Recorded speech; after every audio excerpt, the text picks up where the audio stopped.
Boa noite, amada igreja. Vamos abrir no Evangelho de Marcos, capítulo 2. Hoje leremos o final desse capítulo e o começo do próximo, capítulo 3, até o versículo 6.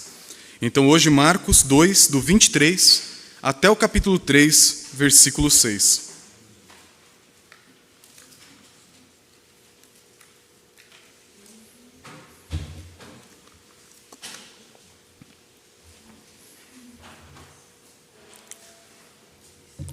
Marcos 2, do 23 ao 3, versículo 6, nos diz o seguinte a palavra de Deus. Ora, aconteceu atravessar Jesus em dia de sábado as searas, e os discípulos ao passarem colhiam espigas. Advertiram-nos os fariseus: vê, por que fazem o que não é lícito aos sábados? Mas ele lhes respondeu: nunca lestes o que fez Davi quando se viu em necessidade e teve fome, ele e seus companheiros? Como entrou na casa de Deus, no templo do sumo sacerdote Abiatar, comeu os pães da proposição, os quais não é lícito comer senão aos sacerdotes, e deu também aos que estavam com ele? E acrescentou: o sábado foi estabelecido por causa do homem, e não o homem por causa do sábado, de sorte que o Filho do homem é Senhor também do sábado. De novo entrou Jesus na sinagoga, e estava ali um homem que tinha ressequida uma das mãos. E estavam observando a Jesus, para ver se o curaria em dia de sábado, a fim de o acusarem. E disse Jesus ao homem da mão ressequida: vem para o meio. Então ele lhes perguntou: é lícito no sábado fazer o bem ou fazer o mal? Salvar a vida ou tirá-la? Mas eles ficaram em silêncio. Olhando-os ao redor, indignado e conduído com a dureza do seu coração, disse ao homem: estende a mão. Estendeu-a, e a mão lhe foi restaurada. Retirando-se os fariseus, conspiravam logo com os herodianos contra ele, em como lhe tirariam a vida. Até aqui a leitura da palavra. Vamos orar mais uma vez. Senhor, nós estamos diante de um texto em que teu filho passou por situações difíceis, lidando com pessoas difíceis, Pai, sobre um assunto que não é fácil para nós compreendermos. E pedimos, Pai, que nesse momento de pregação da palavra, disposição da mesma, o Senhor nos abençoe com o teu Santo Espírito, iluminando nossa mente, nosso coração, para melhor compreender e viver a tua palavra, Pai, de acordo com aquilo que o Senhor tem para nós essa noite. É o que pedimos em nome de Jesus. Amém. Meus irmãos, na mensagem de hoje, é importante fazer 2 avisos antes da mensagem, para que você compreenda bem e não ficamos com obstáculos no meio do caminho. O nosso texto e a nossa cultura brasileira, nas nossas traduções, em textos da Escritura, quando fala sobre o dia de descanso, é traduzido como sábado. Isso tanto no Antigo como no Novo Testamento. Só que é importante que para você entender essa passagem, não fique nenhum obstáculo no meio do caminho, que a palavra sábado, que nós encontramos aqui, não é necessariamente o sábado da nossa semana. Essa nomenclatura, segunda, terça, quarta, quinta, sexta, ela foi inventada pelo Império Romano 1 século antes de Cristo. Pode ser que esteja se falando de sábado da nossa semana nessa época? Pode ser. Só que quando o sábado foi criado no 4º mandamento e no dia da criação que nós lemos durante a liturgia, não está falando do sábado da nossa semana. Tá? Isso é importantíssimo para você entender a mensagem de hoje. E a outra coisa que é importante você entender: eu não vou discutir hoje a questão da mudança de sábado para domingo. E isso a gente vai fazer nos grupos na quarta-feira, nos grupos familiares. Porque senão a gente vai perder muito tempo com uma discussão de pano de fundo e não compreender a mensagem que está aqui no texto. Então, se essa é uma curiosidade sua, por que a gente adora no domingo e não no sábado da semana, participe de um grupo familiar, ou depois no site da igreja, pegue nosso guia de estudo, lá tem todos os guias de estudos, e você pode compreender melhor esse assunto, esse tema polêmico da palavra de Deus. Mas, indo agora sim para o nosso texto, tirando os obstáculos da frente do nosso caminho, é importante nós olharmos para essa passagem que fala sobre o Senhor do sábado, o Senhor do Shabat. Shabat é o termo correto, que talvez seria a melhor tradução para nossas Bíblias, porque a palavra Shabat do hebraico, utilizada em todo o Antigo Testamento, é a palavra para descanso. Quando nós falamos sobre o dia de sábado, o que nós estamos falando de fato é o dia de descanso. Caia ele na segunda, na quarta, na quinta, na sexta, em qualquer data no período do Antigo Testamento. Na época de Jesus, sabíamos que caía, naquela época, no sábado como conhecemos hoje. Mas quando ele foi criado e instituído, não sabemos exatamente a que dia da semana ele se referia. Então hoje vamos falar sobre o Senhor do Shabat, o Senhor do dia de descanso. E como ele tem mensagens maravilhosas nessa passagem para trazer para o nosso coração. E eu queria começar te falando sobre a história de um outro homem. Um homem que não está na Escritura, obviamente, um homem chamado Alfred Nobel. Talvez conheça ele por causa do prêmio Nobel. Esse homem, Alfred Nobel, ele criou, em 1847, uma grande invenção que normalmente a gente não sabe que foi ele que criou, o dinamite. Esse homem, um sueco, criou em 1847 o dinamite com uma intenção muito nobre. Ele olhava para os mineradores da sua cidade, para a vida difícil que eles tinham em túneis e cavernas, minerando, sofrendo vários acidentes de trabalho, uma maneira explosiva, rápida e segura para aqueles homens detonarem e explodirem grandes rochas e ficarem distantes daquele perigo. Então ele cria, em 1847, o dinamite, uma revolução científica que, a partir daquele momento, tornaria a vida dos mineradores muito mais fácil. O problema é que tudo aquilo que explode atrai o coração maligno do homem. E em pouco tempo, a sua nova descoberta, sua nova invenção, o dinamite, uma maneira toda complexa de conseguir manipular a explosão dos elementos, começou a ser utilizada na guerra. Começou a ser utilizada na matança de seres humanos. E Alfred Nobel, olhando para tudo isso, ficou profundamente condoído. E com o tempo, ele, tendo sido o criador, começou a ser chamado de o Barão da Morte. Em 1888, um pouco de tempo depois, 40 anos depois praticamente, o seu irmão morre. E no noticiário, o editor da época da cidade dele não estava prestando muita atenção, eu estava tão sedento de fazer alguma notícia sensacionalista, que ao invés de falar que o irmão dele morreu, entendeu que foi o próprio Albert Nobel que morreu. E aí ele escreve no jornal: morreu o mercador da morte. Aí a história nos diz que o Alfred Nobel pegou o jornal e leu aquilo e pensou: eu morri? Eu sou o mercador da morte? É isso que eu trouxe para o mundo? É essa a minha contribuição para a história da humanidade? E então, a partir daquele momento, ele sentiu um profundo remorso na sua criação, não em ter criado dinamite, mas o mau uso que foi dado para ele. E então ele decide, no final da sua vida, doar praticamente tudo o que ele tinha para a criação do Prêmio Nobel. Uma maneira de reconhecer grandes esforços humanos no benefício da literatura, da paz, da tecnologia, das ciências, para melhorar a vida dos seres humanos. Esse homem olhou para uma atitude que ele teve que foi muito mal utilizada e pensou uma maneira de reparar. Hoje, não lembramos dele pela dinamite. De certa forma, o plano dele deu certo. Mas aquilo que ele criou para o bem e que foi utilizado para o mal, até hoje é utilizado para o mal.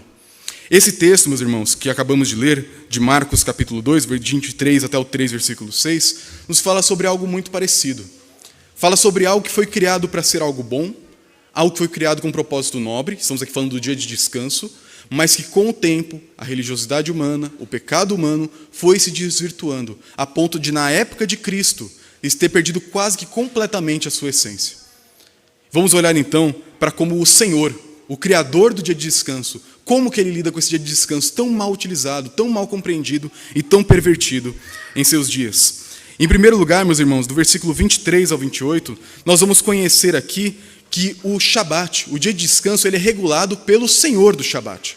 Isso é importante entender porque naquela época, naquela altura da religião dos judeus, tinham sido criadas muitas regras, muitas minúcias em torno do quarto mandamento. Nós acabamos de ler o quarto mandamento na liturgia. Lembra-te do dia de descanso para o santificar. 6 dias você trabalha, no 7º você descansa, porque Deus trabalhou 6 e descansou no 7º, e você deve descansar junto com toda a sua família e todos os seus meios de produção. Tudo deve parar, porque é um dia santificado ao nosso Deus. É isso que a lei de Deus dizia. Simples assim. Só que com o passar do tempo, chegando agora no período do Novo Testamento, os fariseus e outros líderes religiosos começaram a criar várias outras leis adjacentes em torno do mandamento. A ideia, a princípio, era muito nobre. Para que nós não profanemos e não pequemos quebrando esse mandamento, vamos colocar cercas ao redor dele. Várias outras sub-leis que vão fazer com que a gente fique cada vez mais distante de quebrar o coração do quarto mandamento. Isso era muito importante para um judeu, porque, diferente de nós hoje, para um judeu na aliança mosaica, o relacionamento de Deus com o povo no Sinai, o sábado, a maneira de guardar ele, era o sinal da aliança. Tão sério quanto você não circuncidar o seu filho no Antigo Testamento, era tão sério da mesma forma você não guardar o sábado corretamente. E é justamente por não guardar o sábado, o Shabbat, o dia de descanso, que os judeus foram levados lá para o exílio na Babilônia. O profeta Isaías fala disso, Jeremias fala disso, os profetas de maneira geral falam: vocês não guardaram os meus sábados e por isso vocês vão para o cativeiro. Então, quando eles voltam do cativeiro, olham para trás no todo o que fizeram no passado e percebem: banalizamos, temos que fazer algo diferente a partir de agora. E nessa reação àquela banalização do dia de descanso, os fariseus e outros líderes religiosos começaram a criar várias outras leis para então proteger o povo de pecar e proteger o povo de ir de novo para o cativeiro. O problema disso tudo é que ao criarmos leis acima da lei de Deus, queremos tornar melhor do que o próprio Deus. Ao criarmos leis que não são leis dadas pelo próprio Senhor, nós criamos fardos pesados sobre o povo simples. Então, naquela época, é conhecido pela pesquisa arqueológica, que os fariseus criaram leis em que você não podia caminhar mais do que cerca de 1 quilômetro no dia de sábado. Porque mais do que isso seria caminhar à toa. Mais do que isso seria trabalhar no dia de sábado. Então, no dia de sábado você não viajava, no dia de sábado você não ia de uma cidade para outra, no dia de sábado era da casa para a sinagoga, da sinagoga para casa, da casa para a sinagoga, da sinagoga para casa e acabou. É só isso que você pode fazer. Dizem alguns, talvez com um tom um pouco jocoso, não sei até que ponto é verdade, é difícil averiguar esses dados muito antigos, tinha uma tradição que se sua mãe fosse um pouco mais pesada, eu acho que já falei disso outro tempo atrás com os irmãos, e ela tivesse um mal súbito e caísse no chão, você não podia colocar uma maca ao lado da sua mãe e colocá-la sobre a maca. Porque o peso da sua mãe sobre a maca afundaria o chão, um passarinho podia jogar uma semente ali e você poderia acabar plantando no dia de sábado, então quebrando o mandamento. São leis absurdas, sem pé nem cabeça, que não tem nenhum respaldo no Antigo Testamento. Mas elas foram criadas como que um cercado ao redor do sábado, para que ninguém quebre aquele mandamento sagrado, para que de novo não venhamos a ir para o cativeiro babilônico. E é aí, nesse contexto, que a nossa história acontece. O versículo 23 nos diz: Ora, aconteceu atravessar Jesus, em dia de sábado, as searas, as plantações, e os discípulos, ao passarem, colhiam espigas. Então é uma coisa muito cotidiana. Eles estavam no dia de sábado, possivelmente indo ou voltando da sinagoga, e à medida que andavam, os discípulos olharam para aquele campo de grãos, a gente sabe exatamente que grão que era, se era cevada ou se era trigo, pegavam aquelas pequenas espigas, esfregavam elas para tirar a casca, e então comer aqueles grãos ainda crus. Eu te pergunto, alguém comeria um grão cru no beira de uma estrada se estivesse com pouca fome? Eles não estão ali comendo um snack no meio da viagem. Eles estão ali comendo em uma situação de extrema fome, de extrema necessidade. Eles estavam passando pela beira do caminho, talvez em missão, cumprindo algum chamado de Cristo, e então eles não se veem em outra situação a não ser pegar aquele grão e comer. Porque se não for aquilo, não vai ter opção. Não tinha um lanche na mochila, não tinha um McDonald's a 100 metros pela frente. Eles tinham que comer o que tinha no momento. Então eles pegam aqueles grãos, começam a tirar a casca, como um agricultor faria, então comem de grãozinho em grãozinho, para de alguma forma matar a sua fome. E aí surge o problema. Antes de entender o problema, existe algum problema em você pegar um pouquinho de grão e comer no dia de sábado? Tem algum versículo que te proíbe de fazer isso? Alguns vão dizer que você não pode trabalhar, mas era o trabalho deles? Eles eram agricultores? Estavam conseguindo meio de sustento? Nada disso. Mas então os fariseus que estavam ali por perto, só olhando de longe, no versículo 24, vêm até Jesus e começam a advertir, a criticar Jesus, dizendo: Veja, por que fazem o que não é lícito aos sábados? E naquela época, o mestre é responsável pelos seus discípulos. Se o discípulo vai mal, o mestre que é criticado. E chegam para Jesus e falam: Jesus, e esses aí? Olha o que eles estão fazendo, que absurdo, estão quebrando a lei do Senhor. Você é um mestre fajuto, não vai fazer nada? Olha como eles quebram a lei de Deus. E Jesus, mais uma vez, quando vem nos assaltar os fariseus antigos ou os modernos, ele se levanta e vem em nossa defesa. E Jesus responde no versículo 25, mas ele lhes respondeu: Nunca lestes o que fez Davi, quando se viu em necessidade e teve fome, ele e seus companheiros? É belíssima maneira a postura de Cristo, porque quando ele é questionado por pessoas que se acham donas da verdade, ele rebate com uma pergunta. Jesus não se sentia acuado com a necessidade de responder tudo que perguntavam para ele. Na hora que alguém vinha com uma pegadinha, vinha com uma provocação, ele sabia muito bem quebrar as pernas da pessoa. Ele devolvia com uma outra pergunta. E ele chega para aqueles mestres da lei, aqueles que conheciam muito bem de cabo a rabo a Escritura, e pergunta: Nunca lestes? Só isso aqui já dá para puxar uma baita de uma briga com aqueles homens. Porque eles eram os que leem. Eles eram os letrados. Eles que liam e conheciam. E Jesus fala: Vem cá, vocês não leram direito a Bíblia, não? Será que vocês não lembram do que aconteceu lá em 1 Samuel 21? Quando Davi estava fugindo de Saul, entra na tribo de Nod, uma tribo sacerdotal, e naquele desespero de fome junto com seus soldados, ele chega diante do sacerdote e fala: Sacerdote, por favor, me dá algo de comer. Para mim e para os meus homens, nós estamos passando uma situação muito difícil e precisamos de algo para comer. De novo, era uma situação de extrema necessidade. E o sacerdote fala o quê? Davi, não temos nada aqui. Infelizmente, acabou toda a comida. O que nós temos aqui para comer são os pães da proposição. Dentro do tabernáculo de Moisés, aquela tenda que representava a habitação de Deus com o seu povo, tinham alguns objetos. Tinha um castiçal com vários braços, tinha um altar de holocausto, tinha o Santo dos Santos no fundo, mas do outro lado, em paralelo ao castiçal, nós tínhamos uma mesa, mais ou menos desse tamanho, talvez um pouquinho menor. E nessa mesa, todos os dias eram colocados 12 pães. 12 pães assados no mesmo dia, e esses pães eram colocados na mesa, ainda frescos e quentes, simbolizando o sustento de Deus sobre cada uma das 12 tribos de Israel. Chegava no final do dia, o sacerdote tirava aqueles pães, os sacerdotes comiam aquele pão, e no dia seguinte era colocado mais pão. Era um procedimento comum, mostrando que dia a dia Deus ia sustentar e cuidar do seu povo. E o sacerdote diz para Davi: Davi, nós não temos nada, a não ser os 12 pães. Só que pela lei de Moisés, você não pode comer. Somente os sacerdotes podem comer esse tipo de pão. Mas Davi está com a barriga roncando. Seus soldados são numa situação de extremo desespero. É fome certa. Se não comer, vai morrer, vai desmaiar. Tem Saul perseguindo ele com um exército para matar cada um daqueles homens. Então Davi implora: por favor, me dê esse pão. E o sacerdote pega e dá o pão da proposição para Davi. Naquele momento, aquele símbolo, o sustento de Deus sobre o seu povo, foi encarnado na vida de Davi. Davi, que era da tribo de Judá e acreditava por causa daquele pão que Deus sustentava a sua tribo de Judá, naquele momento ele mesmo come o pão, juntamente com seus amigos. Imagina, 12 pães para um grupo de homens, não ia dar muita coisa para cada um. Era fome ao extremo. E Davi come da providência de Deus. Ele come do sustento do Senhor, quebrando, de certa forma, a lei de Moisés. Então Jesus utiliza essa situação para explicar o que está acontecendo naquele momento.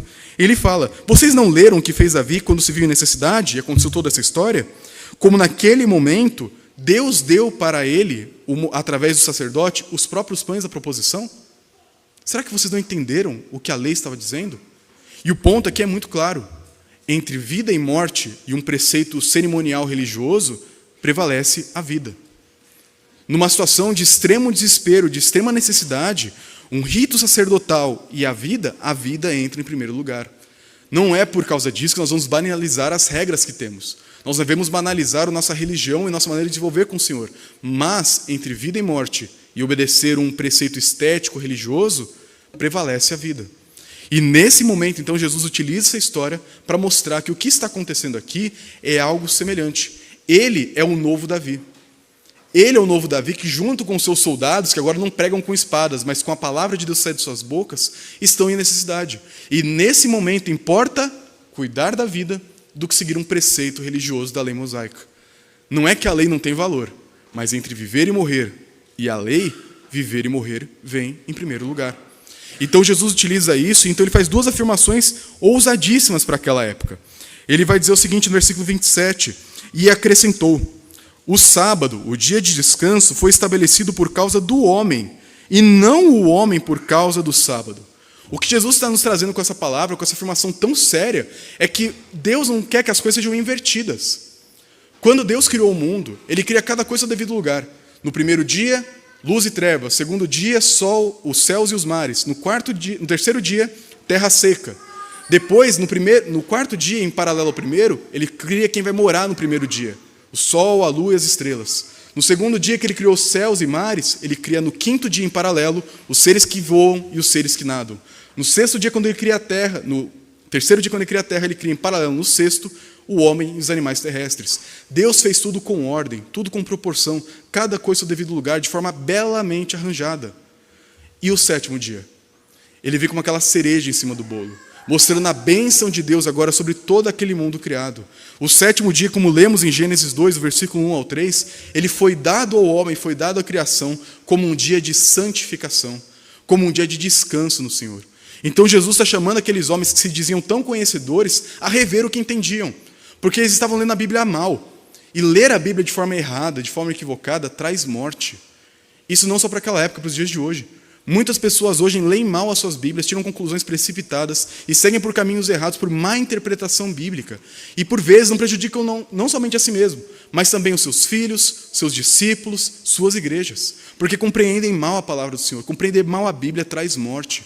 E aqueles homens estavam olhando para o princípio da palavra de Deus e eles não estavam percebendo a beleza e a ordem que Deus tinha criado. Deus não criou o homem para viver em função de várias regras do Shabá. Ele criou o homem para desfrutar, através dessas bênçãos e regras do Shabá, a comunhão com Deus.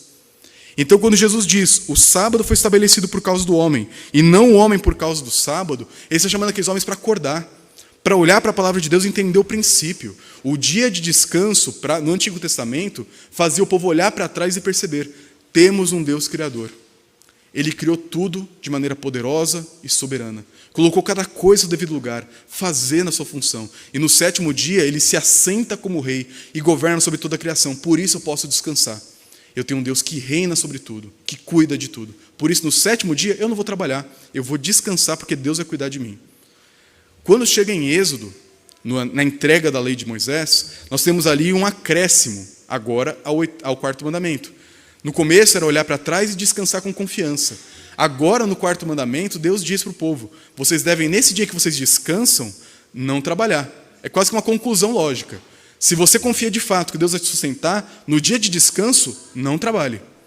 Abra mão do seu sustento, abra mão da sua gana de conquistar o mundo com as próprias mãos e confie que o Senhor vai cuidar de você. E nesse dia, não somente você, mas toda a sua família, todos os seus servos, todos os animais devem descansar. Porque ao fazer isso, vocês estão expressando a confiança de que Deus está cuidando de vocês e também estão trazendo benefício para as pessoas debaixo da sua autoridade. Então, o 4º mandamento, meus irmãos, em nenhum momento na palavra de Deus foi dado para ser um peso para nenhum de nós. Quando hoje nós guardamos o dia do Senhor no domingo, não deveria ser um fardo. É isso que João falou na carta que nós lemos agora há pouco. Os seus mandamentos não são penosos. Quando a lei de Deus, obedecer a Deus, se torna um fardo, algo massacrante, algo cansativo, algo que te traz uma profunda angústia, você não está entendendo a lei de Deus direito. Porque os mandamentos de Deus não são penosos. O 4º mandamento foi dado para que você olhe, em primeiro lugar, para o Deus que criou tudo e sustenta tudo, e depois você olhe para um Deus que agora quer que você pare. Se entregue em confiança a Ele e desfrute das bênçãos que Ele te dá no dia do Senhor, no dia de descanso, no qual Ele cuida de nós de maneira especial. O exemplo que é dado no Antigo Testamento para isso é o maná. Lembra do maná? Aquela espécie de floco de pão que chovia todas as manhãs como um orvalho e que era colhido e comido. Ele era derramado, pegando os dias de hoje, segunda, terça, quarta, quinta, sexta, domingo. E quando chegava na sexta-feira, caía o dobro, para que no sábado você não tivesse que sair de casa e procurar. Na sexta-feira você pegaria o dobro do maná, guardaria em casa e no sábado você teria o que comer. Se você guardasse para domingo, estragava. Se você não pegasse na sexta, no sábado não ia ter para pegar. Então era um exercício de confiança que era dado para o povo. Hoje nós não temos mais o maná. Nós não estamos mais num deserto naquele período. Mas nós precisamos olhar para histórias como essa e entender o princípio. Quando Jesus disse que o sábado foi feito para o homem, era para que você, nesse dia de descanso, hoje, no caso nosso, o domingo, você, se possível, não trabalhe. Tem pessoas que trabalham em trabalhos com escala, não tem opção de não trabalhar no domingo. Mas se você tem a opção de não trabalhar no domingo, você não deve trabalhar de forma alguma. Porque é o dia de celebrar o cuidado de Deus, de se reunir com o povo do Senhor. Isso que é santificar o nome de Deus. E aproveitar esse dia confiando no sustento que o Senhor dá na sua vida. E por que Jesus pode falar isso? Por causa do versículo 28. Ele diz: de sorte que o Filho do Homem é Senhor também do sábado. Jesus está dizendo o seguinte: eu posso falar como uso o sábado porque eu sou o dono do sábado. Eu posso regular como que o dia do Senhor é observado porque eu sou o dono do dia do Senhor. Eu sou o mesmo Deus que no passado criou o 7º dia. Eu sou o mesmo Deus que no Sinai falou: 6 dias trabalharás e o 7º descansarás. Eu sou o mesmo Deus que há 500 anos atrás mandei vocês para o cativeiro porque vocês não guardaram o dia do Senhor. Eu sou o mesmo Deus que agora digo: vocês estão entendendo errado a minha lei. A minha lei foi dada para que vocês tenham alegria, descanso e proximidade com o Senhor. Por isso, quando nós não entendemos a lei de Deus, geramos morte. Para nós, para a nossa família, para a nossa comunidade. Conhecer bem a lei de Deus nos liberta, nos dá leveza. Nós olhamos para o mandamento do dia do Senhor, não como um fardo para a nossa vida, mas como um deleite profundo. Você vai contar os dias para chegar o domingo, e não contar os minutos para ele acabar. Você não vai pensar: poxa, está chegando domingo, vou ter que ir para a igreja, vou ter que descansar, vou ter que... Não, você vai pensar: meu Deus, está chegando o melhor dia da semana. O ápice, a semana está só melhorando. E o domingo é o grande dia do Senhor. É o dia em que eu celebro a ressurreição de Jesus. Eu celebro a nova criação que Ele está realizando. Eu celebro o derramamento do Espírito Santo sobre o seu povo. Eu celebro a esperança da volta de Cristo no dia do Senhor. Nesse dia eu não vou trabalhar, dentro do possível. Porque nesse dia, Deus está cuidando de mim. Nesse dia eu não tenho nenhum outro compromisso, porque estar com o povo de Deus celebrando o santo nome do Senhor é minha maior alegria, minha prioridade número 1. Por isso eu não vou trabalhar. Por isso eu que sou estudante não vou deixar para estudar para a prova de segunda no domingo. Eu vou estudar no sábado, porque domingo é o dia do Senhor e eu quero aproveitar ele ao máximo com Deus e com meus irmãos na igreja. Quando olhar para o domingo dessa forma se torna um fardo para você, você não entendeu a lei do Senhor. Porque Jesus fala é um dia maravilhoso, foi criado para o benefício do homem, e ele, como Senhor do dia do descanso, pode falar como ele funciona.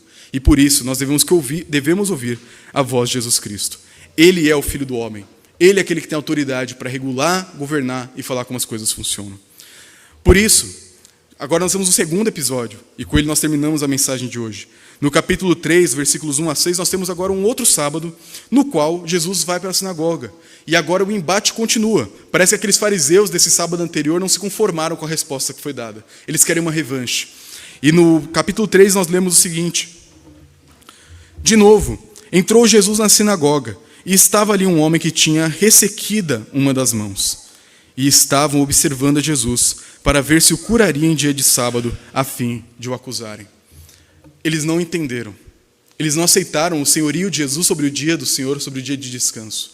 Então eles queriam achar uma cilada. Talvez eles mesmos chamaram aquele homem com a mão ressequida para estar na sinagoga daquele dia, só para provocar Jesus. Então, naquele dia, no dia do descanso, Jesus vai para a sinagoga. Isso pode parecer apenas um detalhe circunstancial aqui da história, mas não é.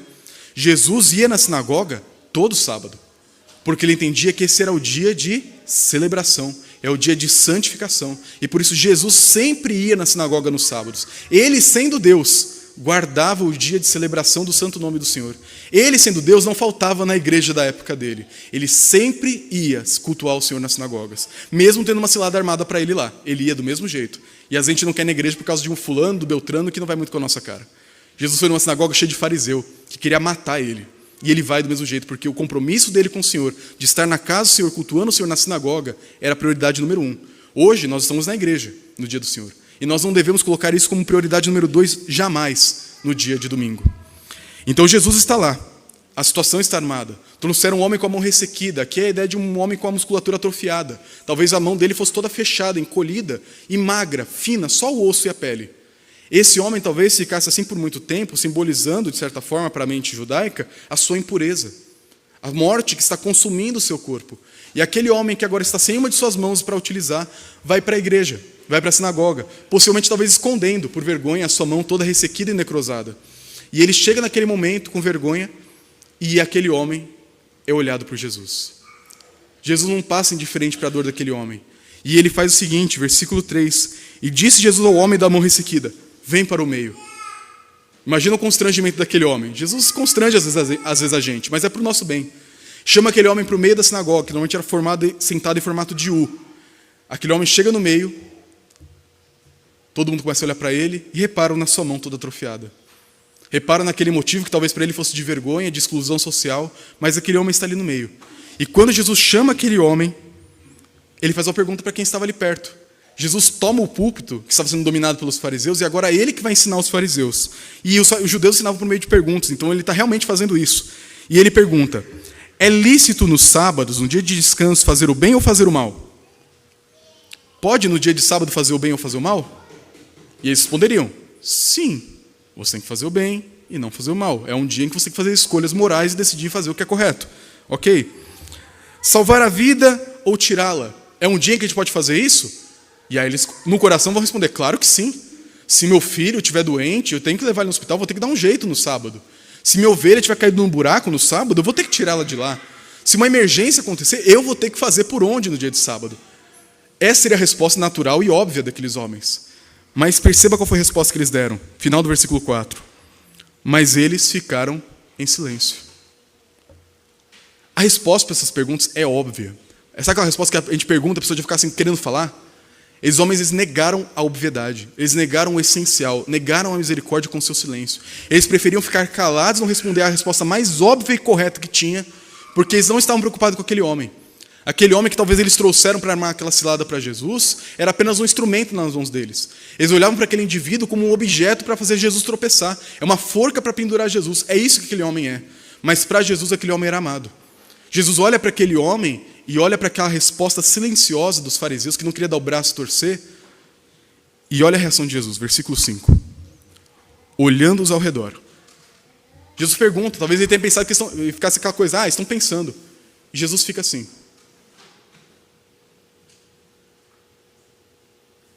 Nada.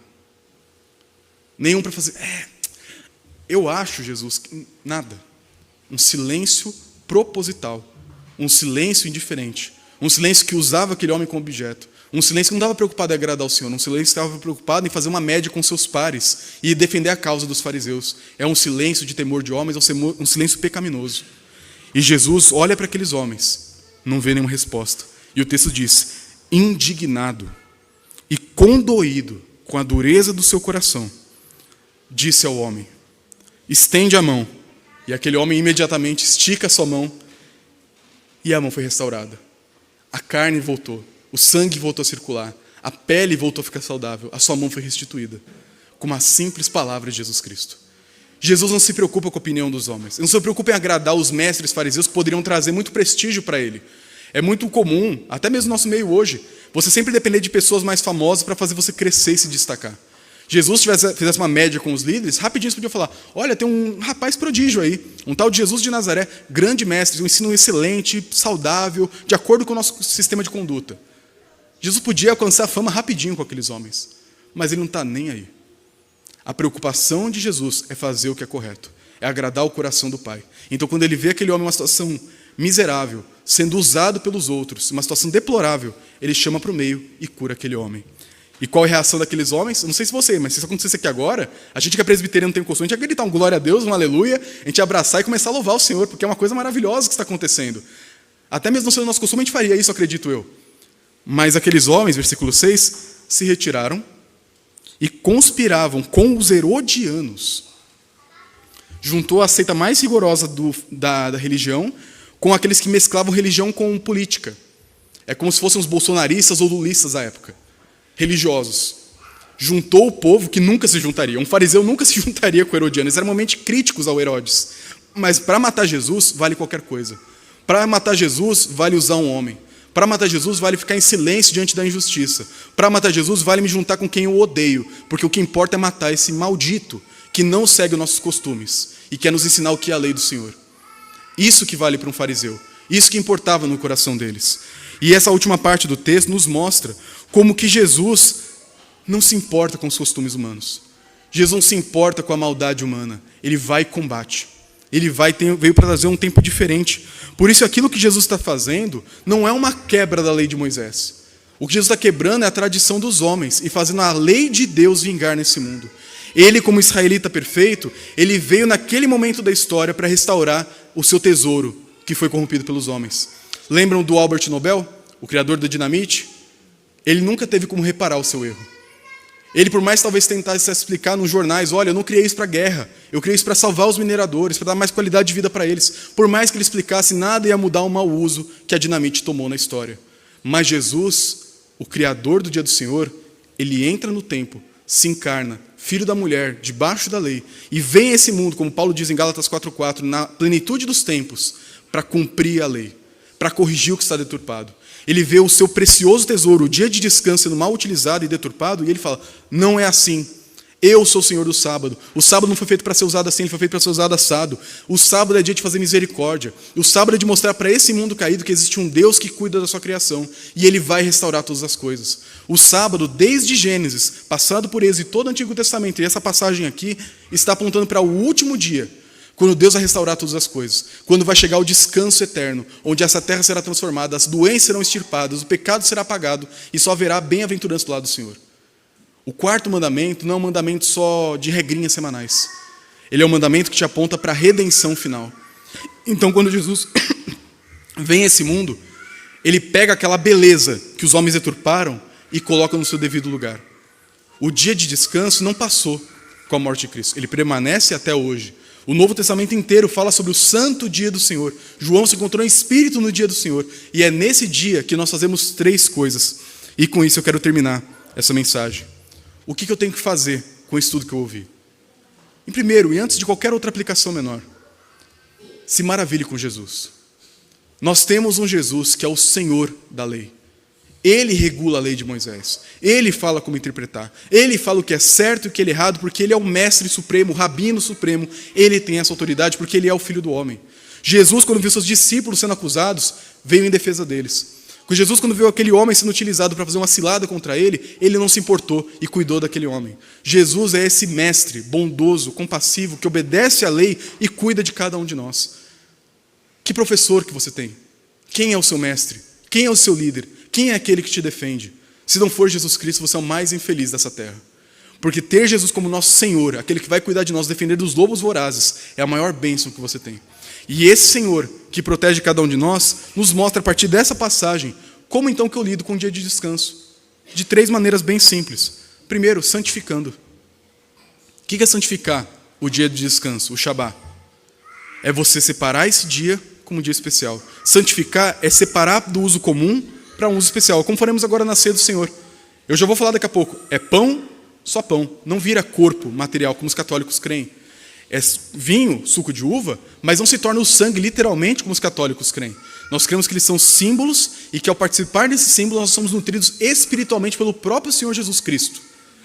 São símbolos que não são meros símbolos, são símbolos que trazem muito significado espiritual.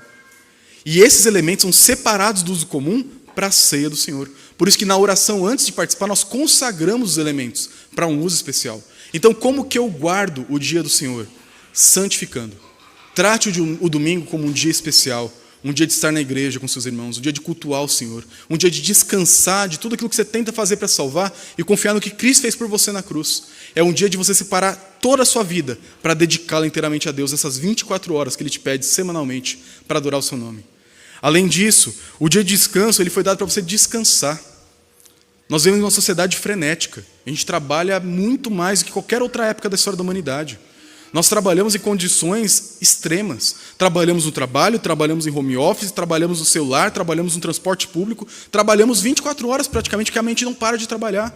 Por isso tantos hoje têm problemas com ansiedade, insônia, vários outros problemas na sua vida, porque nós não temos mais como descansar. Mas o 4º mandamento foi dado para uma sociedade antiga, onde o povo era escravo.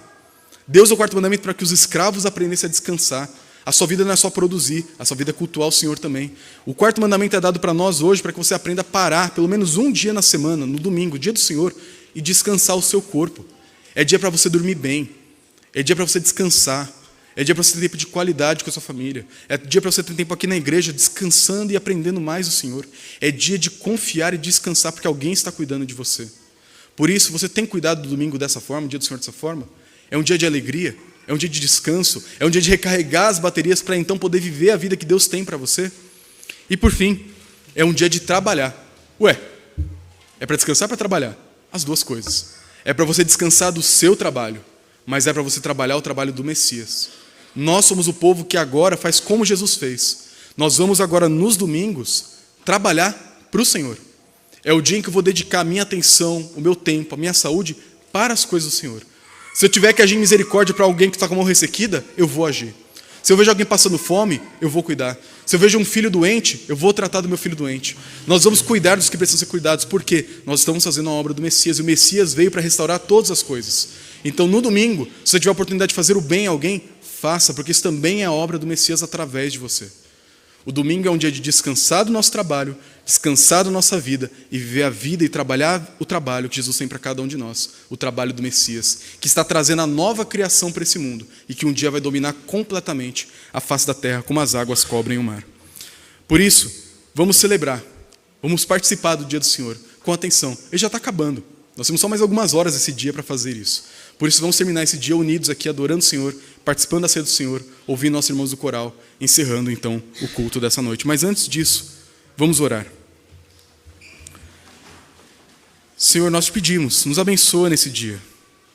Nos ajuda a encontrar no dia do Senhor, no dia de descanso, descanso para a nossa alma, descanso para o nosso corpo.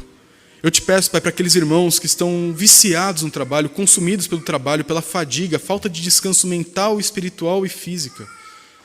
Dá descanso para esses irmãos. Ajuda eles a encontrar na obra de Jesus, no cuidado dele sobre toda a criação e sobre a nossa redenção, o sustento e a confiança necessária para poder descansar no Senhor Jesus. Ajuda esses irmãos a descansarem essa noite, a dormir bem, sabendo que o Senhor está cuidando deles. Ajuda aqueles irmãos que têm problema com insônia, problemas de fadiga, de ansiedade, a encontrar no dia do Senhor um oásis no meio do deserto dessa vida. Um dia de celebração com nossos irmãos. Um dia de uma amostra grátis do céu. Nos ajuda a encontrar nesse dia as delícias que o Senhor falou que esse dia tem. O dia da feira da alma. Nos ajuda a encontrar, Senhor. Mas nós também te pedimos, Pai, por aqueles que têm dificuldade de entender o propósito desse dia. se sentem soterrados pela lei, pelas minúcias, pelas cobranças, pela autocrítica, Senhor. Ajuda-os a encontrar também descanso em Jesus, que perdoa todos os pecados nesse dia. O Jesus que nesse dia cuida da sua igreja, garantindo pela sua morte e ressurreição a nossa redenção. Ajuda esses irmãos a encontrarem alívio, perdão para a consciência e para o coração, através do que Cristo fez por cada um deles. E pedimos, Senhor, que como igreja, o Senhor nos ajude a mostrar no dia do Senhor para esse mundo uma amostra da nova criação que o Senhor está trazendo. Que nesse dia nós sejamos cheios de boas obras, que nós possamos mostrar para esse mundo, para a sociedade doente, a cura que há em Cristo, a beleza no poder que há em Jesus, no Espírito Santo. É o que nós pedimos em nome dele. Amém.